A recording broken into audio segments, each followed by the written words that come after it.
Happy ghost sports field కు వస్తూనే తలకి డిస్క్ తగిలింది. పెద్ద బొంపుతో కోపంతో ఊగిపోయాడు. ఈ నీలి డ్రెస్ లో ఉన్న అమ్మాయిని ఎమిలీ బుద్ధి చెప్పాలనుకున్నాడు. ఎమిలీ లాంగ్ జంప్ చేస్తుండగా ఆమె గందరగోళంగా ల్యాండ్ అయింది. సోఫీ టర్న్ వచ్చినప్పుడు హ్యాపీ గోస్ట్ జంప్లో దిగి స్కూల్ రికార్డు బ్రేక్ చేయించాడు. హెడ్ టీచర్ మిసెస్ ఒలివియా ఆనందంతో నేర్పించడానికి సిద్ధమయ్యారు. తర్వాత బంతులు విసిరే పోటీ. ఎమిలీ బలంగా విసిరిన బంతి తలుపు వద్దే పడింది. సోఫీ టర్న్లో హ్యాపీ గోస్ట్ మళ్లీ స్కిల్ వాడాడు. ఈసారి బంతులు పంకులు వచ్చినట్టు ఎగిరాయి. రెడ్ టీం మళ్లీ విజేత అయింది. తర్వాతి లాంగ్ జంప్ లో గోస్ట్ నేరుగా ఎమిలీని అడ్డుకుని వెనక్కి తిప్పేశాడు. ఆమె తట్టుకోలేకపోయింది. సోఫీకి కూడా ఇది బాధగా అనిపించింది.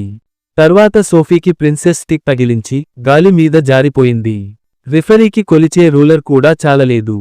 చివరి game relay race. Blue team ముందుంది, రెడ్ టీం వెనక ఉంది. గోస్ట్ వెంటనే బాటన్ మార్చేశాడు. కానీ ఎమిలీ పోటీదారులు మళ్లీ దూసుకొచ్చారు. కానీ ఫినిష్ లైన్ దగ్గరగా వచ్చేసరికి ఎమిలీ నడుస్తూ ఉండి ముందుకు కదల్లేకపోయింది. గోస్ట్ ఆమె డ్రెస్ పట్టుకున్నాడు. ఆలోచించలేరు. సోఫీ ఫస్ట్ గా ఫినిష్ చేసి ఛాంపియన్ అయింది.